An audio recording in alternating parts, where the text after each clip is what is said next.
graça e a paz do nosso Senhor Jesus, meus amados irmãos. Vamos prosseguir nossa celebração. Os pequeninos de 3 a 8 anos podem acompanhar Keren e Rebeca, onde vão celebrar lá atrás, com os pequeninos, a celebração infantil.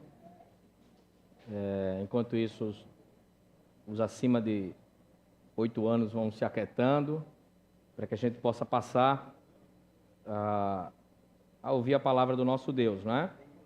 Os louvores nos preparam para que a gente chegue nesse momento e escute Deus falar conosco. Meus amados irmãos, é sabido de todos, aqueles que já frequentam nossa igreja, os que estão visitando há algum tempo, nós estamos na série, da carta do apóstolo Paulo aos Romanos, e essa é a 14ª mensagem, e a gente hoje chega no capítulo 7, dessa carta tão importante para os cristãos de todas as eras e continuará sendo até Jesus voltar. Essa carta terá seu valor, óbvio, para conduzir a igreja. A gente está percorrendo todo esse caminho na carta de Paulo aos Romanos e vendo a ideia de que o Evangelho é a justiça de Deus, que sempre foi o pensamento de Deus redimir todas as coisas através da justiça do Evangelho. E antes de Paulo apresentar esse Evangelho, ele mostra a condição a qual o homem se encontrava, não é? O reinado de trevas e morte a qual o homem estava imerso e que o seu caminho não tinha outra alternativa a não ser a destruição, a morte. Se não tivesse uma intervenção da parte de Deus, o homem naturalmente vai para a perdição eterna. Ele já se encontra nesse estado, não é isso? Mas a gente vê que Paulo começa a falar sobre o Evangelho, começa a falar, sai da ideia do reinado de trevas e começa a apresentar o reino de Deus, essa ideia do Evangelho transformar a gente como um todo, de nos tirar de uma condição, de um estado e nos colocar em outro, e nos mudar de dentro para fora, de fora para dentro e as coisas ao nosso entorno.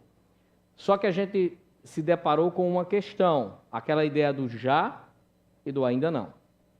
Nós já entendemos que estamos em Cristo, que Ele pagou o preço na cruz do Calvário, de que já não há condenação sobre sua igreja, sobre seu povo, e que a glória é o que nos espera. E a gente já tem uma antecipação dessa glória aqui nesse mundo. A gente já sente as benesses do reino de Deus, que já foi estabelecido, não em sua plenitude, mas já deu início, já teve um pontapé inicial nesse mundo.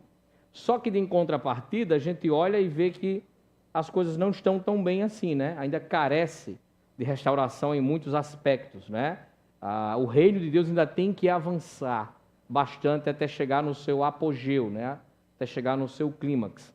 E a gente vê que a gente ainda envelhece, ainda adoece.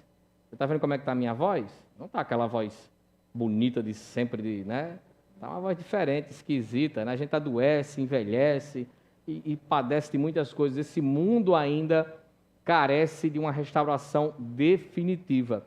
Então a gente se esbarra nessa questão do já e do ainda não. Mas a gente percebe que a maneira para lidar com esse já e ainda não reside na nossa nova identidade, Nós estávamos em Adão, ele era nosso representante, mas agora nós estamos em Cristo.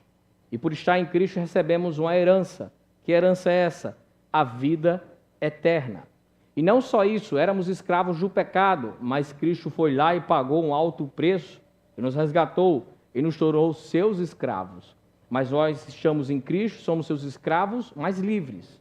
A gente viu que loucura é essa domingo passado, Somos escravos livres em Cristo. Mas aí chega outra questão desse conflito entre o já e o ainda não. Você já leu a Bíblia, eu acredito, algumas vezes, ou pelo menos uma vez, ou pelo menos metade, misericórdia, vamos parar por aqui, você já leu? E a gente vê que está a lei de Deus. Mas eu não estou falando a lei como um todo, mas a lei de Moisés, os mandamentos, Tanta coisa que a gente lê e às vezes não entende. A lei está na Bíblia.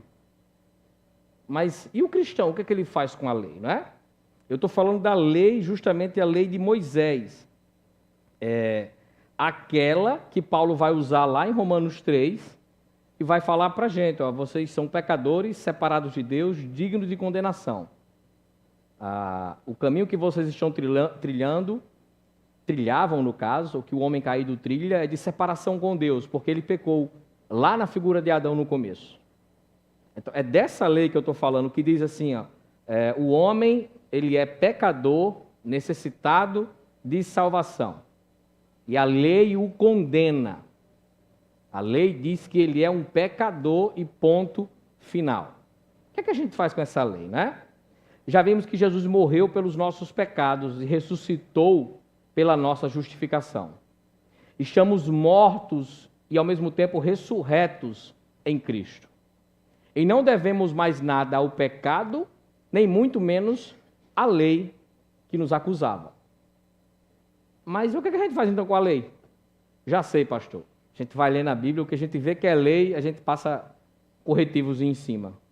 Né? Vai passando, riscando, não quer, vai rabiscando a Bíblia, vai deixando só o que é evangelho, o que lei, deixa de lado, vai separando as coisas. Então a gente vai viver como foras da lei? Não vai ter lei? O negócio é meio bagunçado? Vamos descartar a lei, né? Mas como é que a gente então não está mais sujeito à lei? Quando é que isso aconteceu? Como é que a gente entende? Eu quero tornar mais simples para você. Quando chega um irmãozinho com a Bíblia e mostra lá uma lei que você olha, tem cheiro de judaísmo a lei, e ele fala, a gente tem que cumprir. Ó. Aí você fala, não, irmão, a gente não está mais na lei, está na graça. Então pode tudo? Como é isso? Então o Antigo Testamento não vale. Não é? Já viu essa ideia? Ou você talvez seja o irmãozinho que chega com a lei e diz, está na lei, né? Não pode cozinhar o cabrito no leite da mãe. Já viu isso na Bíblia? A Bíblia diz, não pode cozinhar o cabrito no leite da mãe. Está na lei. Você faz isso, ó, cuidado. Bote os olhos no texto. Vamos ler do capítulo 7, do verso 1 ao verso 6. Ah, pastor, eu pensei que era o 7 todo. Nada, ainda vai render. Não se aperrei, não. Romanos com certeza vai ver Natal, vai ver Ano Novo, vai ver Reis, vai passar pelo Carnaval. Romanos vai ver isso aí tudo. Não se aperrei, não. Romanos 7, do 1 ao 6. Diz assim a palavra do nosso Deus. Meus irmãos, falo a vocês como a pessoas que conhecem a lei. Acaso vocês não sabem que a lei tem autoridade sobre alguém apenas enquanto ele vive? Por exemplo, pela lei, a mulher casada está ligada a seu marido enquanto ele estiver vivo. Mas, se o marido morrer, ela estará livre da lei do casamento. Por isso, se ela se casar com outro homem enquanto seu marido ainda estiver vivo, será considerada adúltera. Mas, se o seu marido morrer, ela está livre daquela lei. E mesmo que venha a se casar com outro, não será adúltera. Assim, meus irmãos, vocês também morreram para a lei, por meio do corpo de Cristo, para pertencerem a outro, aquele que ressuscitou dos mortos, a fim de que venham a dar frutos para Deus. Pois quando éramos controlados pela carne, as paixões pecaminosas despertadas pela lei atuavam em nosso corpo, de forma que dávamos frutos para a morte. Mas agora, morrendo para aquilo que antes nos prendia, fomos libertos da lei para que sirvamos conforme o novo modelo do Espírito e não segundo a velha forma da lei escrita. Amém? Mantenha a sua Bíblia aberta. Pastor, eu li também, eu não entendi, foi nada. Calma aí. A gente precisa entender algumas coisas antes de decifrar, né? Tudo que aqui está dizendo sobre a lei, sobre essa história toda. A gente precisa entender que aqueles que não estão em Cristo, os que não estão em Cristo, estão presos sobre o peso da lei. Existe uma forma como a lei atua no crente e como a lei vai atuar no não crente. Aqueles que não estão em Cristo estão presos sobre o jugo da lei. Estar debaixo da lei significa estar sobre o domínio, a autoridade da lei de Deus para condenar e justificar. Preste atenção. Aquele que não conhece Cristo, ele pode ser salvo sem Cristo? É óbvio que não. Mas vamos supor que pode, ele teria que cumprir toda a lei. Não pecar. Quem é que pode fazer isso? Ele vai se justificar diante de Deus cumprindo a lei. Ele chega e fala assim, ó, eu sou justo, porque eu cumpro toda a lei. Quem pode falar isso? Ninguém pode falar isso. Então há um grande problema para aqueles que não estão em Cristo. Entende o que é ser justificado? Só entra no céu quem cumpre a lei. Quem está cumprindo aí? Tira o pé do chão. Ninguém. Né? Ninguém pode chegar lá e dizer assim, eu cumpro a lei. Agora Jesus fala assim, ó, esses aqui, ó, eu cumpri a lei por eles. Eles são justificados porque eu cumpri a lei. A gente é salvo pela obra de Cristo, não pelas nossas obras, mas pela obra de Cristo em cumprir a lei e ser justo, e você sabe a história toda. Mas preste atenção, isso implica que alguém que está sujeito à lei, ao padrão moral dela, é, portanto, incapaz de cumpri-la perfeitamente e está condenado. Se para ser salvo, para ser justo, tem que cumprir a lei sem escorregar em nada dela, porque se você cair em pedaço, é como o dominó que está empilhado.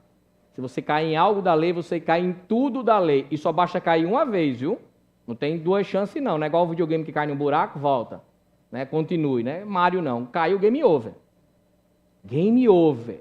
Aquele que pecar, este morrerá.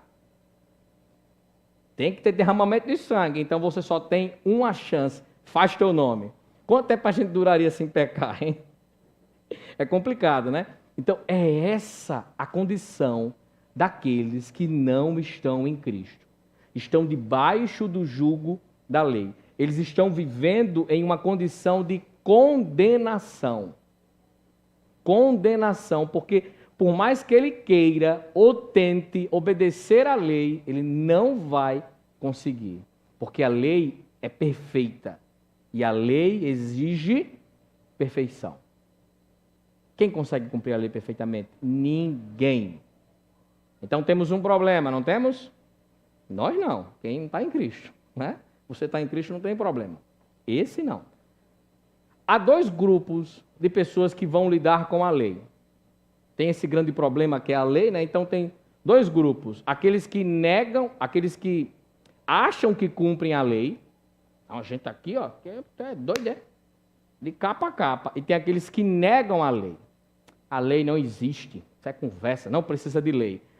O grupo que diz que cumpre a lei, a gente conhece, são os legalistas, né? Esses dois grupos existiam na época de Paulo, viu? Não é só hoje, não. Existiu na época de Paulo. Tem a galera que falava assim, se é pela graça, vamos agora na godela, né? Por isso que Paulo vai fazer tantas perguntas retóricas e as respostas. Então, se a graça, onde abundou o pecado, superabundou a graça, vamos viver no pecado para que a graça aumente? Claro que não. São perguntas reais do ministério de Paulo, né? Então, esses dois grupos existiam na época de Paulo. Os legalistas falavam assim, não, a gente consegue cumprir a lei. E a gente só é salvo pela observância da lei. Se você não cumprir a lei, você não é salvo. O que é que acontece?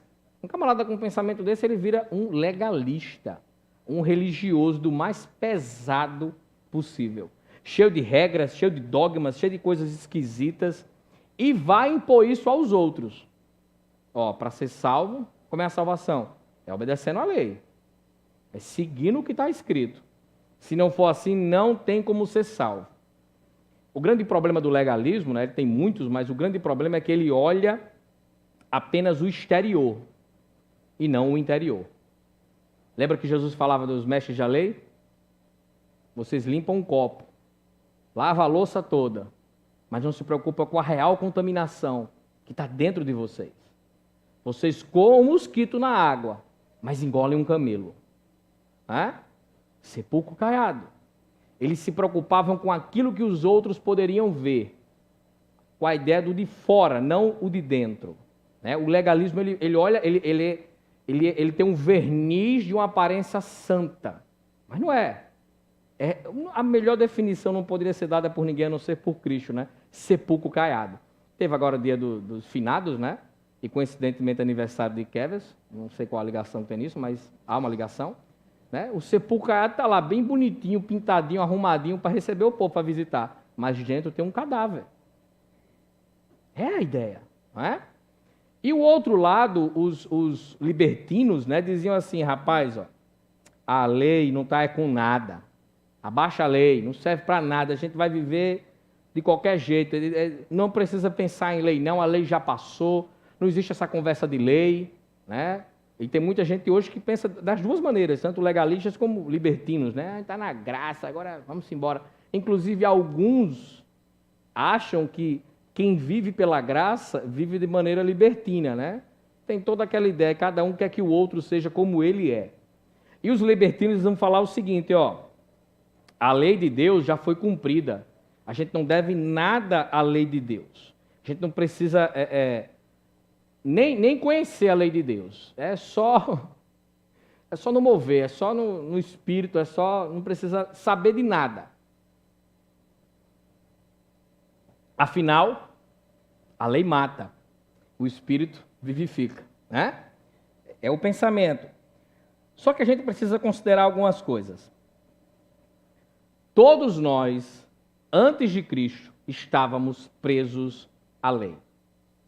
Já é um bom incentivo para você olhar para esses dois grupos e ter misericórdia deles.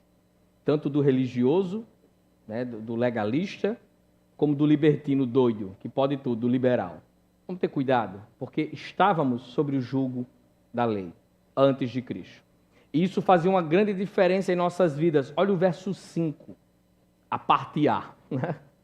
Olha o verso 5. Pois quando éramos controlados pela carne. Interessante isso, né? A ideia aqui de estar na carne, que a gente escuta tanto a pessoa falar, fulano está na carne, né? Esse é um jargão, né, evangélico, né? É a pessoa que é guiada pelos valores e princípios desse mundo caído. É como Paulo fala em Efésios capítulo 2, o cara está morto para as coisas de Deus, mas vive para os pensamentos pecaminosos, para a vontade da carne, para a vontade de Satanás e para a regra desse mundo. Isso aqui não significa que ele é uma má pessoa no sentido de ser um mau cidadão, um bandido, não. É uma pessoa como qualquer outra. Ele pode ser um bom filho, um bom marido, um bom cidadão, mas ele tem um problema em relação a Deus. Ele é devedor da lei, está morto diante de Cristo, né, em seus delitos e pecados, e está na carne, é enfermo. E todos nós, antes de Cristo, estávamos nessa situação. E qual era a conclusão disso? Condenados pela lei. Escravos daquilo ali, não tinha como fugir disso. Por isso a gente entende que o salário do pecado é a morte. Você vê, as expressões de Paulo começam a fazer sentido, né? Você está vivendo dentro do jugo da lei, você é condenado por isso, você é escravo, você não tem para onde correr. Tudo que você fizer ali, o fruto ou o resultado, apaga o salário, é a morte. Porque você está condenado. Para que a pessoa possa sair dessa condição, debaixo desse senhorio, que é a lei, que é o pecado, que é a morte, ele tem que entrar em um novo relacionamento, né? Que é o relacionamento de Cristo. Apesar da sua origem divina, apesar da lei ser santa, boa e justa, ela não pode nos justificar. Ela não pode nos salvar. Que coisa, não? É meio louco isso aqui, né? Deus dá os mandamentos, pense em lei como mandamentos. Deus dá os mandamentos para o povo e fala, sigam isso. Mas aquilo não pode salvar o povo. Então Deus estava enganando a gente? É claro que não. Deus não tem como dar regras, entre aspas, ao homem que está se revelando ao fazer isso e pegar leve e descer o nível. Minta. Mas quando puder, sabe aquela mentirinha do bem. Afinal, o crente não mente, crente brinca, não é? Não roube, mas você sabe, né? Quando der vacilo, é do pai. Deus não fez isso. Quando ele se revela através dos mandamentos, essa é a ideia, ele está mostrando o seu caráter. Não roubar, não matar, não mentir, não ter outros deuses, não adulterar, falso testemunho. É ele ali, ele não tem como descer aquilo e dizer assim, não, de qualquer jeito. Não, não tem como mudar isso. Só que essa lei não tem como salvar o homem, porque o homem não tem como obedecê-la. Então temos um problema, e esse problema piora. A Bíblia gosta de fazer isso. Que situação terrível, você vai lendo e vê que a situação piora. Então, até melhorar no grande final, né? Mas olha a parte B do verso 5. Né? Olha aí a parte B.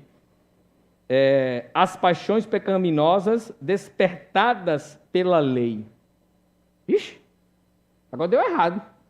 Olha, vou dar aqui o manual para vocês seguirem, viu? Quanto mais você olha para o manual, você mais tem vontade de pecar? Que negócio é esse? Lá na frente, Paulo vai dizer, né? A lei, se eu não soubesse, se a lei não me dissesse, não mentirás, eu não ia mentir. Já viu criança? Não bota a mão ali. É batata. Também você não vai dizer, bota a mão ali, porque ela vai botar também. Você vai dizer, não bota e vigia. Mas que ela vai ficar atiçada por não fazer. Parece que o não desperta algo em nós, não é? Não, não faça. Hã? Não é? Mas vê que a lei continua sendo boa, santa e justa. A grande questão é o pecado que há em nós. O pecado que há em nós distorce o entendimento que há na lei e causa em nós uma sensação de rebeldia. Não é nem uma sensação, é uma rebeldia. Vamos voltar lá para Gênesis capítulo 3, com os nossos pais, Adão e Eva. Comam de tudo, tudo é de vocês. Não comam isso, porque o dia que comerem, vão morrer. A serpente chega e diz o quê? Comam. Porque Deus é mentiroso. Deus sabe que o dia que comer vocês serão iguais a Ele. E eles já eram. Né? Eu vi uma coisa interessante essa semana, que a queda... a gente nunca vai ver essa expressão queda na Bíblia, né? Se você reparar bem, a queda é uma tentativa de subir. E não de cair. Né? O homem quer ser igual a Deus. O homem quer tocar os céus. Até tocar os céus, né? Que coisa. Ele quer subir. A gente vê a Torre de Babel, isso, né? Então ele quer ser como Deus. E a gente vê na figura de Cristo o oposto, né? Rebaixou-se, humilhou-se, assumindo forma de homem, né? Sendo escravo, obediente, morrendo dessa forma, mas aí Deus o exaltou soberanamente. Então o pecado é uma queda para cima. Caiu para cima. Quer subir, né? E Deus fala, não coma, mas eu quero comer. Eu quero fazer do meu jeito. O homem cai. O pecado original se alastra. O homem passa a ser a cópia daquele Adão caído. Então, quando o homem escuta, não faz. O que é que o pecado que agiu em Adão do mesmo jeito faz nele? Faça. Mas vê que o problema não é a lei. Deus mentiu no Éden quando disse não coma, porque comendo morrerá. Claro que não. Ele não tem como mentir. Então ele não mente em seus mandamentos. Todas as vezes que Deus manda alguém fazer algo, obedecer na palavra dele, o fim é vida. E quando a pessoa desobedece, o fim é morte. E o problema não está na ordem de Deus, no mandamento de Deus que é santo, bom e justo. Mas em nós, alguma coisa quebrou, alguma coisa não fecha. A nossa visão, a nossa hermenêutica, quando a gente bota os olhos no texto ou escuta aquilo que Deus fala, a gente, não é bem assim não é desse jeito que funciona. Vamos fazer um bem bolado aqui entre eu e tu, bora? O cara barganhando com Deus, né? Vim barganhar, né? Uma coisa meio esquisita. Então,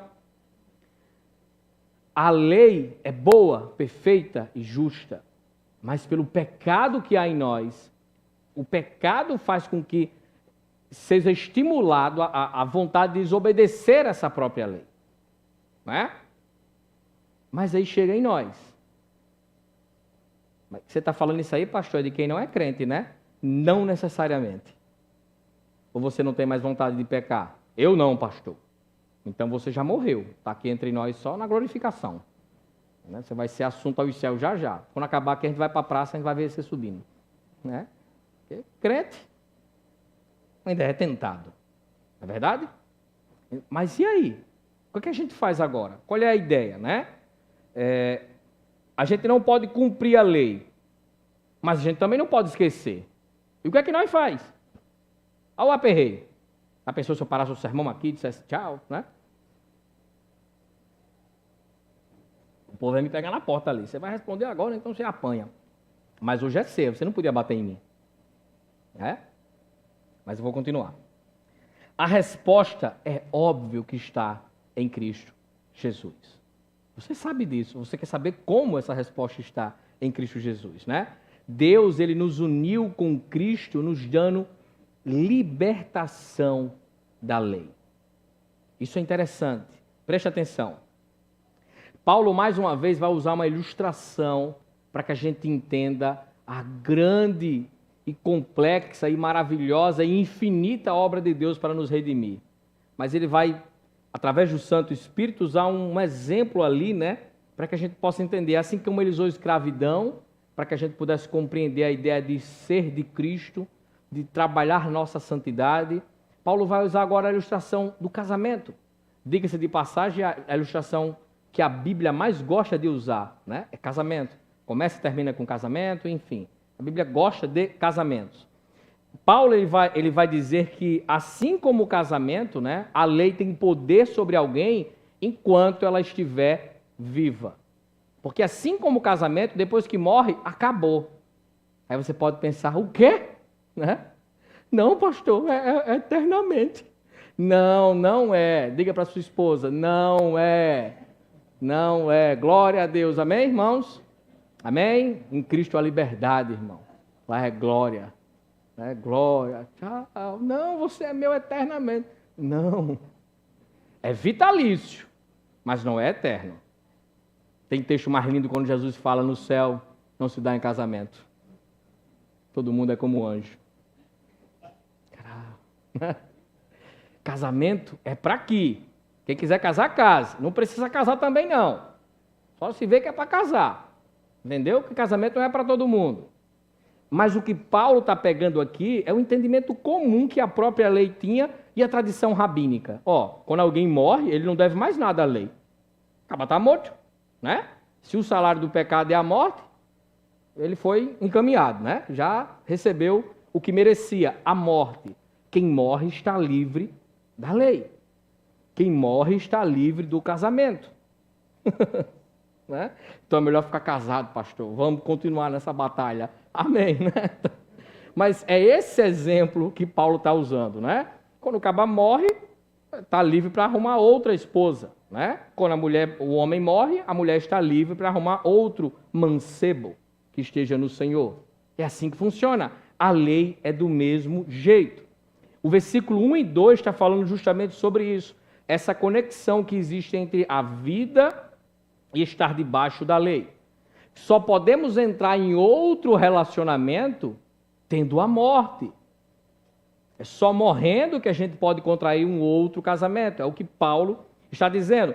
De forma similar é a situação da mulher que Paulo está falando aqui no texto, no verso 1 e 2. A mulher está ligada a seu marido pela lei do casamento. Se ele morrer, né, ela pode se casar com outro. É bem interessante porque esse conceito de que morre, está livre, Paulo já usou no capítulo 6, para falar acerca do pecado. Vocês já morreram para o pecado.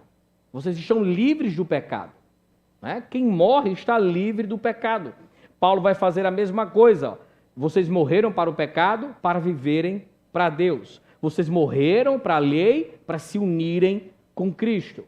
Em ambas as imagens, Paulo está falando, sabe o quê? A saída de um domínio, de uma era, de uma maneira de viver, digamos assim, de um mundo, né, reinado do pecado, e entrando em uma nova era, em um novo mundo, em um novo plano, nova criação. Paulo está falando dessa mudança de sair daquele estágio velho, de morte, de prisão, e entrando no novo, no eterno, no inédito de Deus, né? Em ambos os casos acontece isso. Agora, o versículo 4 é o versículo principal dessa perícope do 1 ao 6.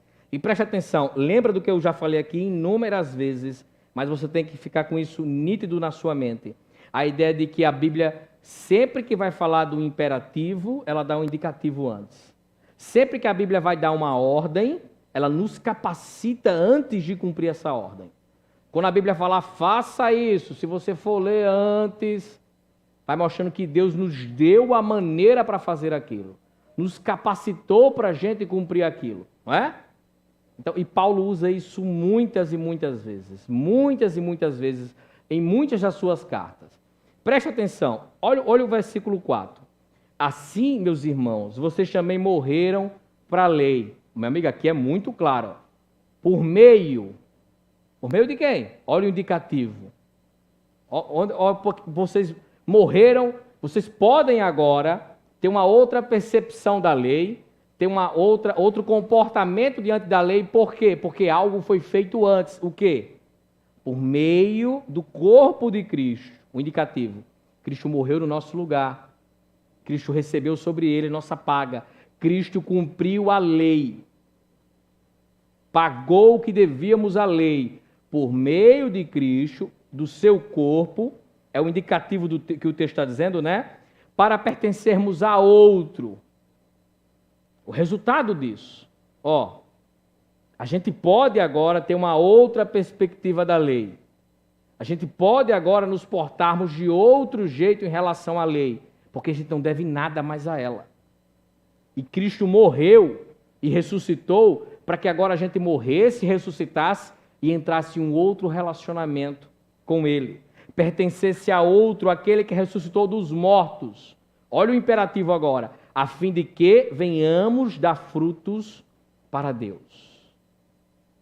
Vocês podem ter uma outra vida diante de Deus, diante da lei, diante do mundo, diante do pecado. Por quê? Porque Jesus cumpriu a lei. Porque Jesus morreu, vocês morreram com Ele. Porque Jesus ressuscitou, vocês ressuscitaram com Ele.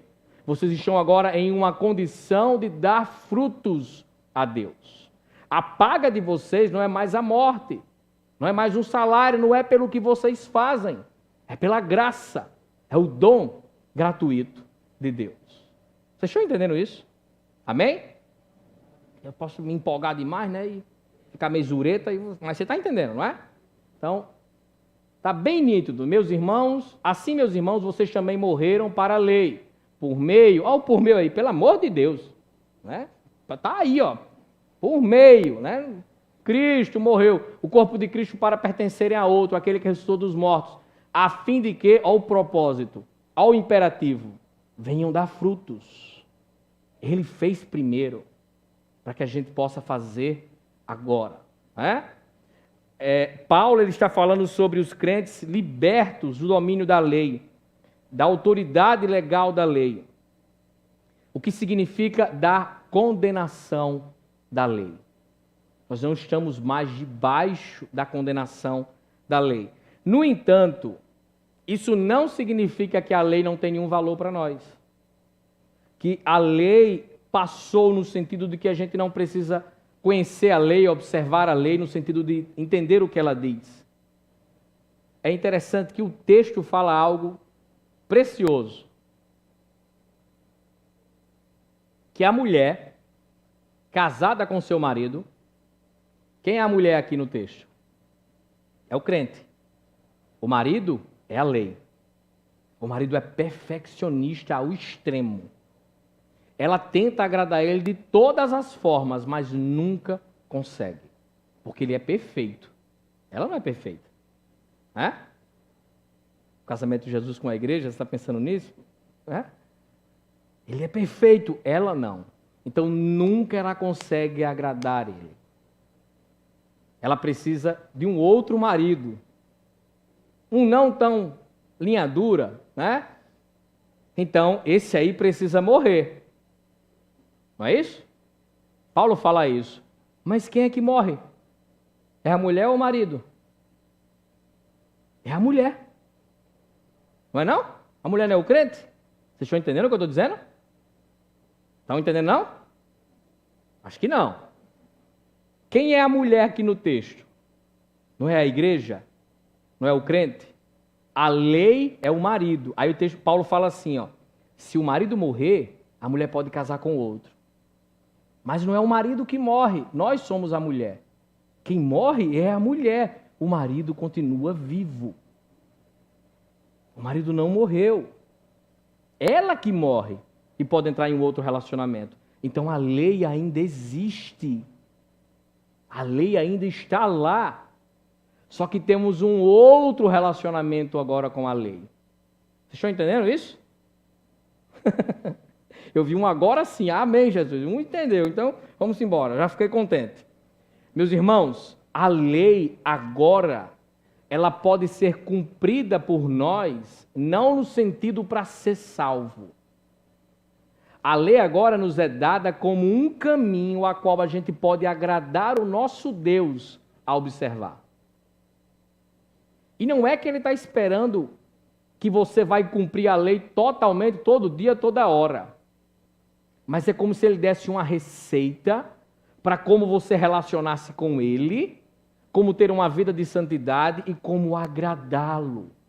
Mas não significa que quando você não conseguir, ele vai ficar com raiva. Ele não vai ficar com raiva. Ele sabe que você não é perfeito. É como se ele dissesse assim, tu sabe cozinhar? Eu quero uma comida perfeita, com tempero, com amor, né? Quero uma comida... Aí você cozinha, fica mais ou menos, ele come e diz, você deu o seu melhor. Vamos continuar? Na próxima você cozinha melhor. E assim vai. Porque, meus irmãos, a lei é boa, a lei é perfeita, a lei é santa. Depois leia o Salmo 119. É grande, né? Sabe qual é a ideia do Salmo 119? A beleza da lei. O salmista vai falar da lei até não querer mais. Que a lei é boa, que a lei deixou ele sábio, que a lei é santa, que a lei é o próprio Deus, que pela lei Deus governa todas as coisas, a sua palavra. O salmista, no Salmo 119, vai rasgar o verbo para a lei, dizer o quanto a lei é boa. Sabe por que a lei não pode ser colocada de lado? Porque Jesus Cristo disse, em Lucas 24, 27, e começando por Moisés e pelos profetas, explicou-lhes o que constava a respeito dele, todas as Escrituras. A lei revela o nosso Senhor Jesus. A lei revela um pouco do caráter de Deus, um pouco de quem é Jesus. Então eu não posso ter um Jesus pela metade. Eu não posso ter um Deus pela metade. Eu não posso entender a graça sem conhecer a lei. A gente não salta de Gênesis 3 para o Calvário. Existe todo um percurso que a lei foi desenvolvida, revelando o nosso Deus, revelando quem nós somos, pecadores, para chegar no advento, que é a pessoa de Cristo. Sabe por que Jesus cumpriu a lei e os profetas? Não é porque Jesus cumpriu cabalmente, não matar, não roubar, não sei o quê. Essa profecia, vou lá cumprir a profecia, vim aqui. E ele saiu com um checklist, fazendo todas as profecias e obedecendo todos os mandamentos. Não. Porque toda a Bíblia aponta para Jesus. Ele acabou de dizer aqui, toda a Escritura fala sobre mim. Toda a Escritura me revela. E quando Jesus vem, a lei está completa. Os profetas, a palavra de Deus é concretizada diante do homem. Não é? O que é que Jesus fala? O que é que a Bíblia fala sobre Jesus? Que ele é a plenitude de Deus. Nele habitou corporalmente a plenitude de quem é Deus. Ele é o cumprimento de todas as profecias. Ele é o cumprimento da lei. Ele é tudo aquilo que a Bíblia apontava sobre Deus, é personificado nele. Porque a Bíblia sempre revela Deus. Sempre revela Deus. Aí Filipe pergunta de maneira quase que inocente, quando veremos o Pai? Quando o Pai será revelado para nós? Vocês estão com Ele e não conhecem o Pai? Ele é a plenitude. Então a lei revela quem é Jesus. Agora, eu posso olhar para a lei e sentir alegria, porque eu posso agradar o meu Deus, olhando para a lei, entendendo a lei e buscando, através de uma vida de santidade, glorificar o nome dele. Não é a santidade meritória, Eu não vou para a lei para ser salvo. Eu vou para a lei porque já fui salvo. Eu não tenho medo da lei. A lei não pode me matar, a lei não pode arrancar pedaço meu. A lei agora é boa de fato para mim. Eu entendo agora aquilo que tinha nos meus olhos, que me cegava, que eu olhava para Deus e falava assim, Deus é um estraga-prazeres cósmico. Ele não quer que eu coma porque sabe que eu vou ser igual a ele. Não, eu agora entendo que a lei dele é boa. E é para a minha vida. E eu me alegro nisso. Essa é a ideia agora. E Cristo fez isso em nossas vidas cumprindo a lei. Porque a gente morreu. E agora, pela lei, a gente pode entrar em um outro relacionamento com um novo marido, que é Jesus Cristo. Então eu posso olhar para a lei e me alegrar, porque ela me ensina sobre meu Deus. Ela me ensina como agradar o meu Deus. Vocês estão entendendo isso? É impressionante a carta de Paulo aos Romanos, não é? É do cara ficar doido. Quando vai entendendo isso e lendo isso, diz, meu Deus do céu, onde é que estava na Bíblia que eu não sabia? E estava na nossa Bíblia o tempo inteiro. Não é verdade? Meus amados irmãos, quando a gente pensa na lei, eu estou indo para o fim, viu? Do sermão. Quando a gente pensa na lei, a lei para a gente é meio que caracterizada como algo frio, né? Tipo assim, pessoal, distante do nosso Deus. Mas eu volto a dizer, aquela ideia da letra mata, né? Por causa do nosso pecado. O nosso pecado deu um contorno à lei, um contorno ruim à lei. É óbvio, porque por não estar em Cristo, o homem é morto e condenado por causa do pecado diante da lei. Mas agora, estando em Cristo, nós não precisamos temer a lei, odiar a lei, ou dizer que pelo cumprimento da lei eu sou salvo. Não. Agora a coisa mudou. Agora somos livres dessa condição da lei para viver de uma outra maneira. De uma outra maneira. Não é que eu deixo a lei de lado, mas eu não me relaciono com ela na ideia de condenação, de buscar justificação pela lei. Eu agora estou em Cristo, agora eu vivo não pela lei, mas pelo Espírito, em novidade de vida. Você sempre ouviu isso, né? A letra mata, o Espírito vivifica. Viva pelo Espírito e não pela lei. E talvez nunca tenha entendido isso. Viver pelo Espírito e não mais pela lei é que a lei não me condena. E agora eu posso me relacionar com Cristo, olhar para a lei como algo bom. Eu não preciso dela para me justificar, eu preciso de Cristo para me justificar. Porque eu não tenho como cumprir a lei. A ideia é isso que Paulo está nos apresentando. Paulo vai falar a mesma coisa em 2 Coríntios 3:6. Ele nos capacitou para sermos ministros de uma nova aliança. Não da letra, mas do Espírito. Pois a letra mata, mas o Espírito vivifica. O pensamento de Paulo encaixando, né? As coisas se tornando diferente no nosso entendimento. A lei, então, meus irmãos, não é o meio para o qual o crente é justificado. O crente é justificado pela graça, mediante a confiança em Cristo Jesus. Mediante a confiança na sua obra, no seu sacrifício. No entanto, a lei continua com o seu caráter moral, que revela quem é Deus, que mostra a santidade de Deus. E que a gente deve buscar obedecer à lei agora como gratidão a Deus, como uma expressão de amor a Ele, e não para obter a salvação. É isso que significa viver pelo Espírito e não pela lei. E isso só é possível porque Deus nos uniu em Cristo, nos libertando da lei. No resto do capítulo, Paulo vai falar justamente sobre essa ideia de servir ao Espírito e não à carne, de estar no Espírito e não na lei. E como essas coisas funcionam. Lembra que o capítulo 7, se você não leu ainda, é onde Paulo vai ficar doidinho. Ele vai falar, ai meu Deus, eu quero fazer, mas não faço, o que eu faço não quero, ai quem vai me livrar do corpo dessa morte? Então, é aqui. Agora a gente vai entender isso no próximo domingo. Amém? Entendeu como é que funciona a lei agora para o crente? Pelo menos 2, 3 entendeu, então tá salvo. Essas 2, 3 sai perguntando ao povo, se entender ele vai explicando. Amém? Deus nos abençoe. Eu quero orar dando fim à nossa celebração, porque a gente está gravando, né, e tal, então dá o corte, mas você continua aí porque a gente vai ter o memorial da nossa ceia e tem uma surpresa após o memorial da ceia. Uma surpresa que você vai ficar maluco, mas preste atenção. Oremos, curve sua cabeça.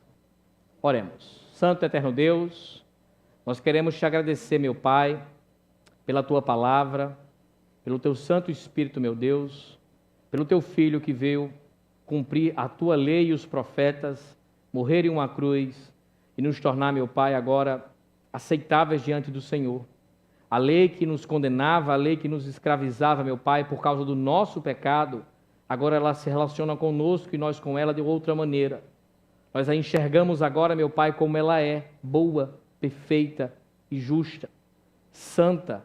E é uma forma que nós temos, ó Pai, de conhecer mais do teu caráter e de nos portarmos diante do mundo, diante do Senhor, para agradá-lo, para honrar o teu nome. Não para obter salvação, porque a salvação é pela tua graça, meu Pai, mas fazendo isso com gratidão.